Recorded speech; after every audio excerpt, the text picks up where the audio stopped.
all. I hope that you all are happy and healthy.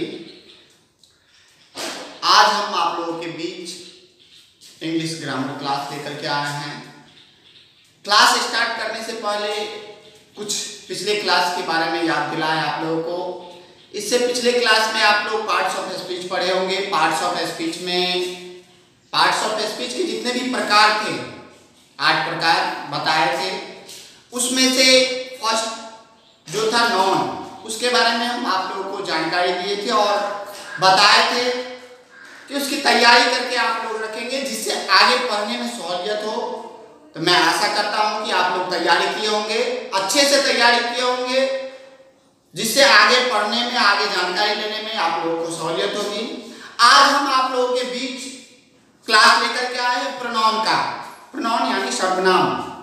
तो चलते हैं, अभी हम प्रोनाउन के बारे में जानकारी लेते हैं। जैसा कि हमने यहाँ लिखा है, बताया है, प्रोनाउन सर्वनाम। सबसे पहले सर्वनाम की डिफिनीशन के बारे में जानकारी दे आपको।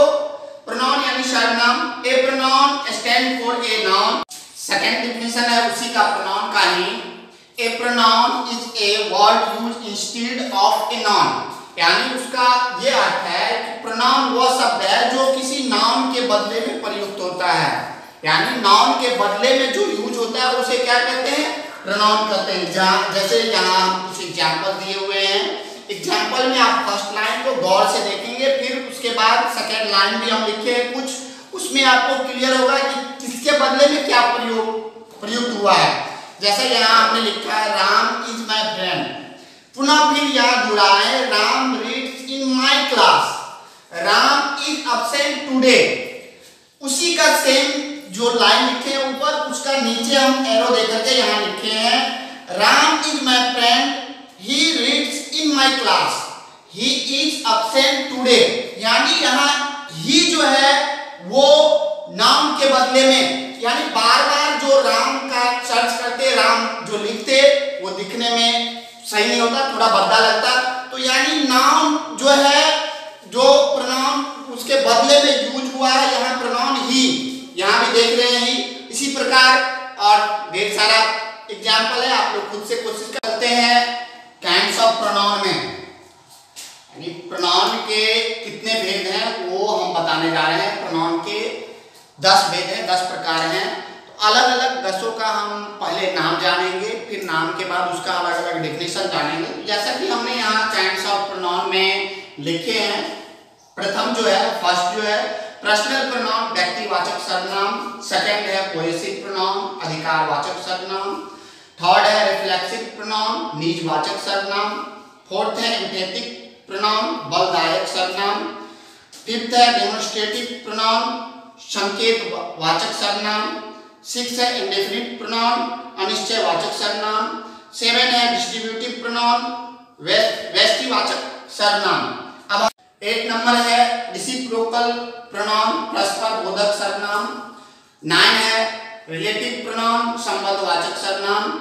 और 10 है इंट्रोगेटिव प्रोनाउन, प्रश्नवाचक सर्वनाम। अब हम इसका अलग अलग एक एक करके डेफिनेशन जानेंगे, उसका एग्जाम्पल जानेंगे। तो चलते हैं फर्स्ट से, 1 नंबर से, पर्सनल प्रोनाउन से। हम चलते हैं काइंड्स ऑफ प्रोनाउन के जो फर्स्ट पार्ट हैं, पर्सनल प्रोनाउन, उसके बारे में, उसका डेफिनेशन जाने, उसके बारे में जाने। पर्सनल प्रोनाउन यानी व्यक्तिवाचक सर्वनाम। यहाँ हम लिखे हैं I, we, you, he, she, it and they are called personal pronoun. यानी यहाँ जो भी लिखे हैं, यहाँ I, we, you, he, she, it और दे को पर्सनल प्रोनाउन कहा जाता है।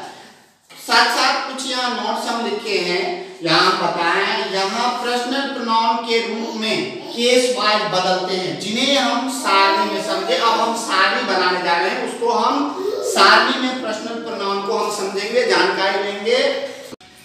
जैसा कि हमने आपको बताया अभी कि पर्सनल प्रोनाउन का केस वाइज जानकारी लेंगे, उसका एक सारणी बना करके हम आपको जानकारी दे रहे हैं। यहाँ देख रहे हैं, जैसा कि हमने एक टेबल बनाया है, सारणी बनाया है, जिसमें हम यहाँ नॉमिनेटिव केस, पोसेसिव केस और ऑब्जेक्टिव केस लिखे हैं। तो यहाँ नॉमिनेटिव केस में I, we, you, he, she, it, they लिखे हैं। तो सेकंड यहाँ इसमें चलते हैं पॉसेसिव केस में। पॉसेसिव केस में यहाँ देख रहे हैं पॉसेसिव केस का दो पार्ट किया गया है, पॉसेसिव एडजेक्टिव और पॉसेसिव प्रोनाउन।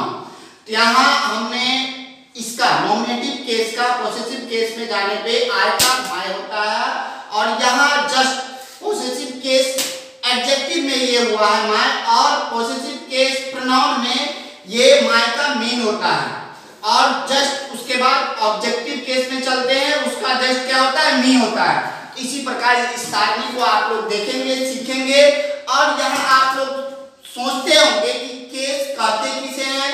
तो केस का एक हम अलग से आपको क्लास देंगे, अलग से उसकी जानकारी देंगे, उसका जानकारी विस्तृत रूप में देंगे जिससे आपको केस समझने में सहूलियत हो। अब हम चलते हैं सेकंड पे यानी काइंड्स ऑफ प्रोनाउन का जो दूसरा पार्ट्स है उस पे चलते हैं। सेकंड पे चलते हैं। सेकंड है पॉसेसिव प्रोनाउन, अधिकारवाचक सर्वनाम। यहाँ अधिकारवाचक सर्वनाम का डिफिनेशन हम लिखे हैं जैसे यहाँ हम बताए हैं the pronoun used to show position is called a possessive pronoun. जिस प्रोनाउन का प्रयोग अधिकार दिखाने के लिए किया जाता है उसे पॉसेसिव प्रोनाउन कहते हैं।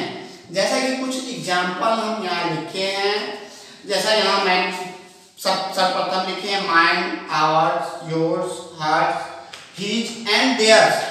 ये सब सारे एग्जाम्पल जो है आप पर्सनल प्रोनाउन में भी देखे होंगे, लेकिन इसका यूज जो है पर्सनल प्रोनाउन और पॉसेसिव प्रोनाउन में अलग अलग होता है। वो विस्तृत रूप से आप आगे बताएंगे। फिर अब हम चलते हैं थर्ड पार्ट पे। अब थर्ड पे चलते हैं रिफ्लेक्सिव प्रोनाउन, निजवाचक सर्वनाम। यहाँ हम निजवाचक सर्वनाम का डिफिनेशन लिखे हैं the pronouns myself, ourself, yourself, yourself etc are called reflexive pronoun. ऐसे प्रोनाउंस जिनके अंत में सेल्फ या सेल्फ लगे हो तथा ऑब्जेक्ट का काम करे वे रिफ्लेक्सिव प्रोनाउन कहलाते हैं। जैसे कुछ एग्जांपल हम यहाँ लिखे हैं we can help ourselves, I hurt myself etc। इसी प्रकार आज हम यहीं पे इस क्लास को समाप्त करते हैं। आगे जो भी पार्ट्स हैं वो अगले क्लास में लेकर के चलेंगे। धन्यवाद।